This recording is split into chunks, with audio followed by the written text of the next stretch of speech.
with that, we're going to turn the time over to Jesse. I'm going to share my screen, pull up a document that he can explain a little bit, and we'll go from there. Gosh, I should hop on here more often. I've never been treated so kind. Real quick, while Sean's pulling that up, I'm going to tell a story. I'll keep it short. I won't tell the long version, but what Sean didn't mention is he's known me forever because we're next door neighbors. And so one thing, I'm kind of a jerk, but sometimes I'm feeling nice. And when I am, my favorite thing to do is to cook for people, especially meat. I like to cook meat for people. So Sean has been the recipient of some late night barbecue creations once upon a time. Not lately, so I'm probably not a good neighbor anymore. But I bring it up, kind of what Sean talked about, and hopefully to make you guys feel good about what's happening at corporate. Long ago, my wife got me a smoker, so I got into smoking. I felt like I was getting really good at making ribs, and anyone who smokes meat knows it's a long process, and you got to go slow and tender love and care and have the right timing, right? And this one time, the neighbors started telling each other like, oh, Jesse shared some ribs with us. They were so good. So I had these neighbors and they're like, hey, bring me, when are you going to feed us? And I'm like, yeah, I'll feed you guys. So I planned everything out. I took like 6 or 7 hours making these ribs, put all my time and attention into them. And then I took them over to the neighbors. And then I went home and I just stared at my phone waiting for this, oh my gosh, this is the best thing ever. Thank you so much text, right? 40 minutes passed and I'm pissed. I don't get any, and you know, I only do this so I get praise. I'm not really a nice person. And time just keeps going on. I get more and more and more upset. Finally, like 3 hours later, I get a text. Hey, thank you for the dinner. That was very nice of you. And I'm like, oh my hell, is this it? Do they not realize the 8 hours I put into this, that I tinfoiled them, that I wrapped them, that I sprayed them with apple cider? Like, I can't believe this is all I got, right? And I was really annoyed. I tell that story because at my time at Clear and all the things we've done, I find that story similar to sometimes what happens when we've got back-end processes happening at corporate and then representatives out in the field all across the country working hard. And the reason I tell you that is I know the amount of love, care, time, and effort you guys put into finding your clients, doing a good job. And then when they get passed off to corporate, sometimes you could feel like it's a little bit blind, or you're taking this thing that you put time and attention into and passing it off to someone else. And your hope is that they appreciate it as much as you did, right? For the work that you put into it. And so one of the reasons I tell you that, because I want you guys to know, everyone at corporate who is working on these back end things has in some point or another in their career been out in the field, sold door to door, knocked, experienced it. Some of them were great at it. Some of them were not great at it, which is why they decided they wanted jobs at corporate doing something else, right? But there are really a lot of people back there who understand what you guys do on a day-to-day basis. And I think that's so important at that point when you hand your deals off to someone else, that they care about it. And I promise you that the people at corporate working on these really, really care about your guys' deals, and they're giving their best effort to take that hand off, give the appreciation, and then do a good job with their work finishing it. So in lieu of that, Sean's got this document up that we've just kind of finalized the process. So this will be super quick, but I wanted you guys to kind of understand what's happening on your deals in the call center back at corporate once the questionnaire has been done. So these are now our standard operating procedures internally for corporate for outreach. The point of this is to help you guys show our appreciation for how much work you've done and have corporate go the extra mile to help documents get uploaded, right? So this is specifically aimed at uploading documents and then also letting them know there's someone available for all business hours who's there at corporate that can answer at any time, any questions. So we'll get this sheet distributed to everyone. Everyone can get a copy of this so that you're aware of it.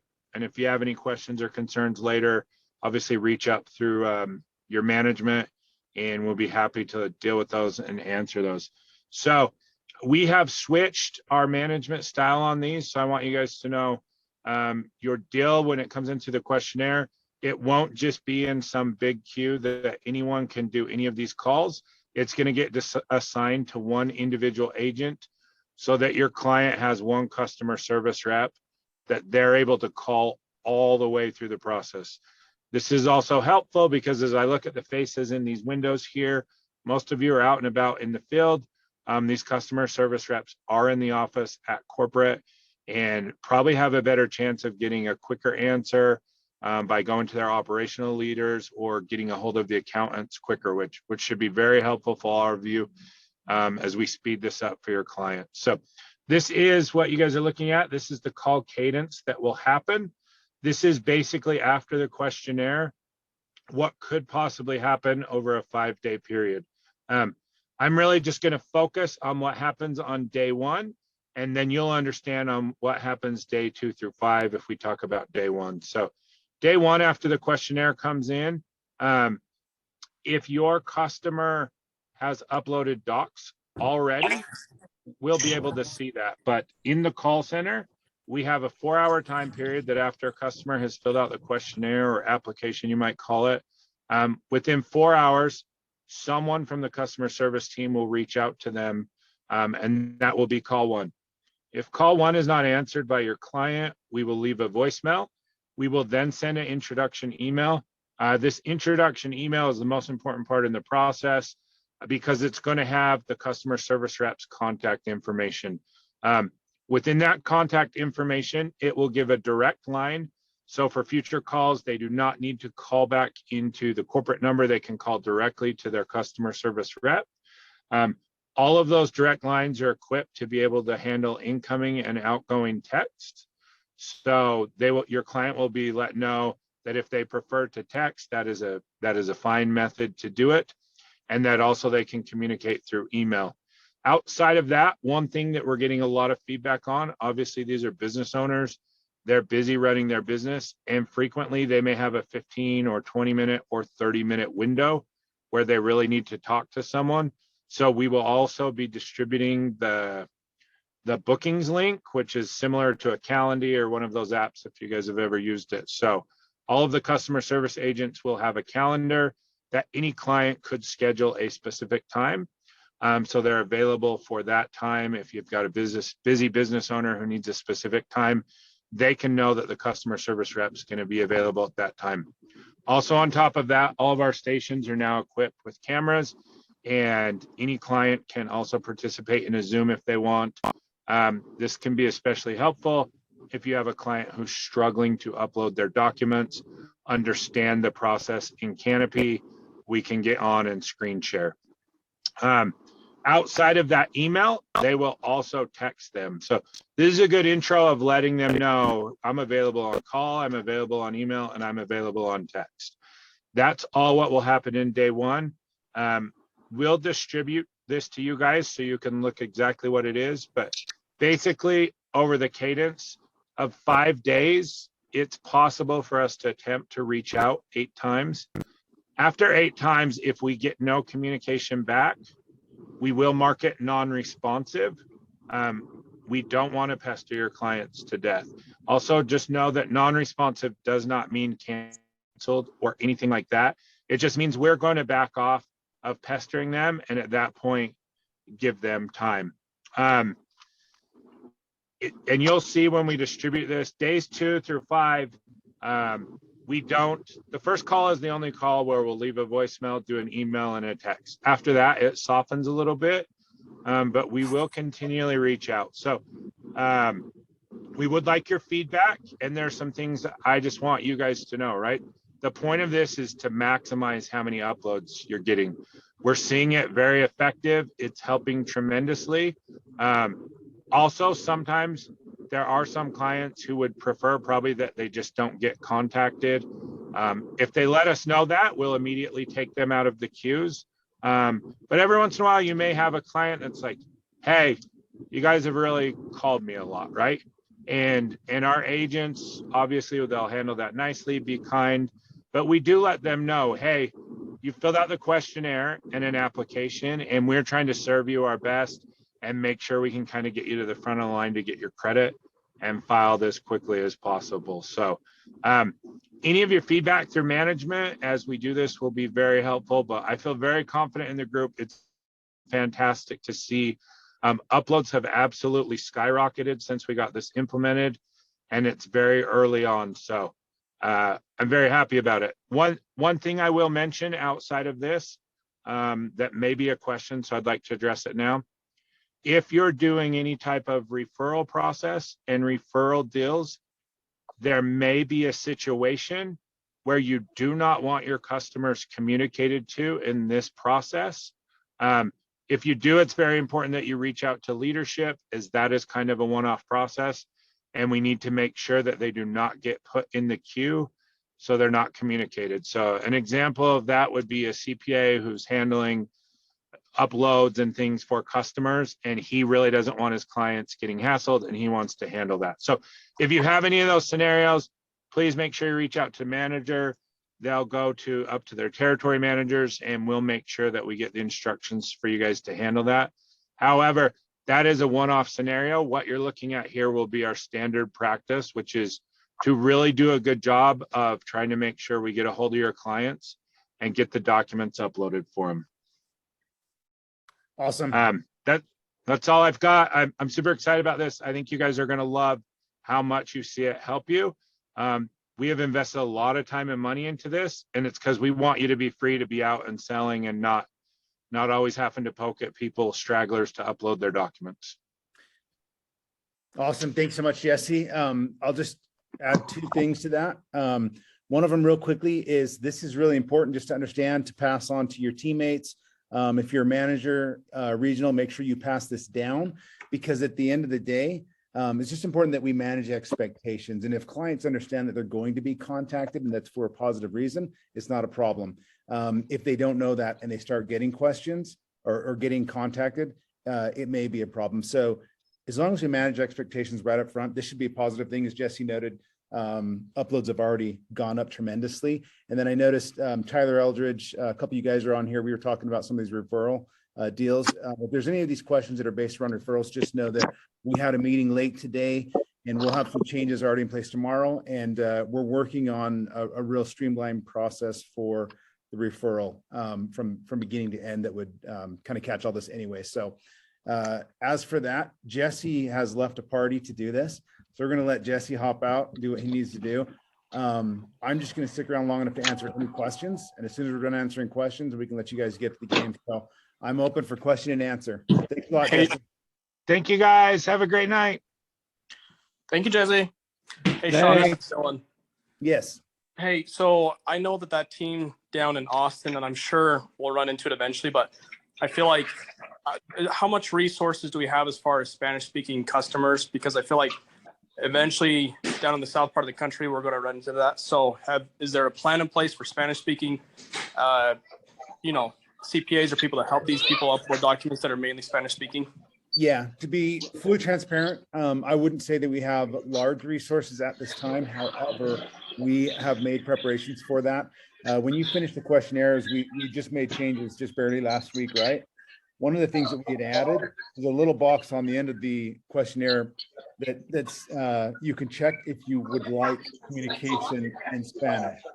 So if that's the case, let's do that. We do have some people on the accounting side that speak Spanish. I'm not exactly sure what we have in our average. I can find that out tomorrow. Definitely something that we're planning on, and we do have some resources right now. Definitely on the accounting side, we do. So if that's the case, on the questionnaire, make sure that you check future communication in Spanish. And that's a great point, something that we will work to build more of. Can you mute yourself, please? Thank you. Okay. Yes. Austin ERC Millionaires. There will be an option right now. We're working on it, but the first thing to do is, in the meantime, if you have a client that you want to opt out, you just need to reach out to your management. And for the start of this will probably just be one-off to have them removed. The other thing is once we communicate with a client, that call cadence is only for when we're not connecting with somebody. The moment we connect with somebody, the clients have the opportunities to explain where they're at, what they need. We can explain tactfully what we're trying to accomplish, and and that's what happens. So that call cadence that we're looking at here in the background is really just a platform of trying to reach somebody initially. And it's using different methods of texting, email, and calling at the different times just to try and reach out and see what we can do. So you will be able to opt out. Next question. Yeah, Sean. So just a quick question. What if a client wants, like, we want to do this follow-up thing, but the client commits to getting documents uploaded maybe like a week later because they're busy that week? Yeah. So the first call, when we ask what we can do, usually what happens is this call cadence. If you guys remember the training where we laid out the entire back-end process with all the tiers of accounting, outreach, governmental research, all that stuff. This cadence is basically the, one of those first spots there. When we contact somebody, if they say, hey, I can do this, but I'm in Disneyland, or I just can't get to it for a week, whatever that is, we actually, we pull them out of the cadence, and we just will schedule, a week out. Hey, would you like us to reach out at a week out? We'll adjust everything at the first time. This cadence is really to try and get a hold of somebody. Once we get a hold of somebody, then we can customize our contact, right? And see what we can do to help engage with them. And as far as the one-to-one, which Jesse explained, that's new just as of Friday. So it's a lot easier to do that now because the client will be talking to the same outreach agent. And so they'll be able to form a little bit of a relationship. And so if a client says, hey, look, I'm on this, but I need a week, somebody else isn't going to be calling. They're telling that to the agent, who will, reach out or not in a week at that time. Does that satisfy your question, Ryan? Yeah, that's good. Thank you. Great question. James, I don't know if I understand your question just within our CRM. Can you? Okay, perfect. I'll elaborate on it. So I kind of got two questions. So first one is this information in our CRM? So when we open up our CRM, we can call the person from the CRM, disposition from the CRM, or? Are you talking about Sales Rabbit or your hub? Yeah, whichever. Yeah, I'm brand new, so I'm saying. So we'll have to go through some training on what your tools are in the questionnaire. This is what's happening on the back end. When you fill out your questionnaire, and we're actually going to be, you'll notice that questionnaire is now labeled application. We talked about that last week. It's an application because a questionnaire or a survey has this idea that you do something, and then when you're done, you're done. You give your answers, you're done. Whereas an application is more of, hey, I'm going to apply to see if I qualify for this or not. And then, it can continue. So you'll fill out your application. Once you've done that, the client's done that, they get put into the system. And that's when this kicks in. This is a back-end process where our agents and reps are going to work with your clients on your team to help them understand what the tasks are and give assistance where it's needed to identify the correct documents and the correct methods to upload them. Perfect. Absolutely wonderful. And the other question is, what are your thoughts? Are we allowed to send video, text, and emails on that first call? So you're not doing it. Actually, you guys won't be making these calls. You're just communicating. This is what happens from our outreach team, which is upstairs in our call center. So this isn't anything that you need to do. This is what we're doing to help you.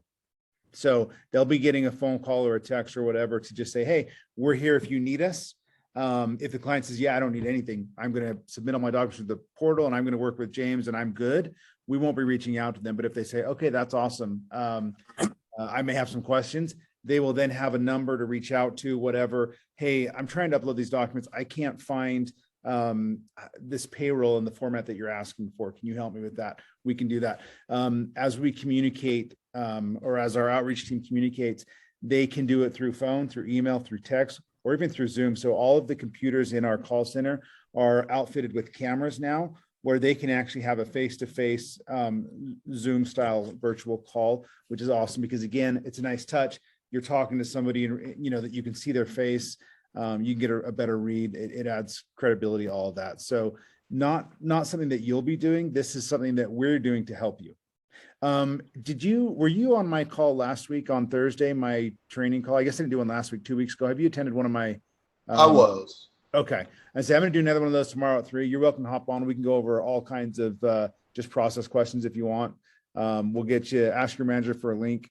It's going to be 3:00 tomorrow again. I got a question for you real quick, Sean. Yeah. Will old submissions be integrated into this cadence, or is it just from this point out? So to be fair, the answer is technically yes, at some point retroactively they will. However, putting them into this process is manual. Whereas if you fill out a deal, if you fill out a questionnaire with your client tomorrow, that will automatically go into this. All of your deals that are currently sitting, as we train and get time and whatever, we will go and find those deals and push them into this. But the truth is, there are no guarantees that it will or won't quickly. Now, if you have a specific client that you want to get put into this and you want an agent assigned to them to help them, then let us know. We can definitely make that happen quickly, right? But it will take some time retroactively to put everybody into this. So eventually, yes, but immediately no. So it could technically be another week or two, or who knows, before somebody gets in, if the client is not engaging right now, right? If clients are engaging and doing what they need to do, then there's probably a better chance that we can interact and get them put into that. So that was a very long answer. If you have a specific client you want to be contacted, let us know. Reach out to your managers or whatever, text me, and we'll make sure we get them dropped in immediately. Okay. Perfect. Thank you. Yep. Way to set expectations with the client about this. So question, what would you recommend the most effective way to set expectations with the client about this? Honestly, I think just to simply acknowledge, hey, we're here to help you get from point A to point B, because this is a program that was created by the U.S. government to help you, to benefit you. There's a backlog. It takes time. The process is quite complex on our end. On your end, we just need certain documents and things. And for people like you as a business owner, you're juggling so many things, wearing so many different hats, just on work, your personal life, etc. It can be tricky to get that all done. So we have a team designed to help you, and you will have an agent assigned to you that will help you as you need it. And so just let them know right up front that it's there to help them, and that an agent will be calling them within the first 4 hours. If they don't want any help, they don't want to be contacted, then when that agent calls you or texts you, just let them know you don't want to. As simple as that, right? But that being said, they're going to call you probably on a daily basis. I mean, obviously on a daily basis until they get a hold of you, because their job is to help you. So answer the call, let them know what you need, get their information. They'll be there to help you if you need them. If you don't want to be bothered, take their call the first time, let them know you're not interested and that you'll work with me.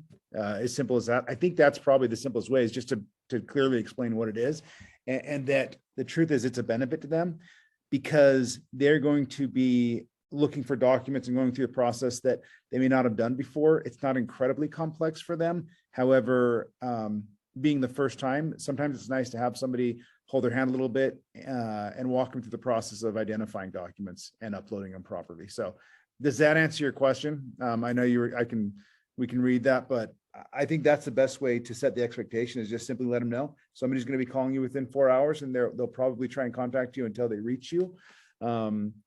If they don't reach you, calls will stop after the first 5 days, but they're only reaching out to help you as much or as little as you need. Next question. Hey, Sean, I just had something. Yes. So just so everyone knows, I'll put this document on Sales Rabbit and also this training. So if you forget or need a recap, just look under the sales materials on Sales Rabbit, and it'll all be there. So. Okay. Thank you, Jared, for all that you've done.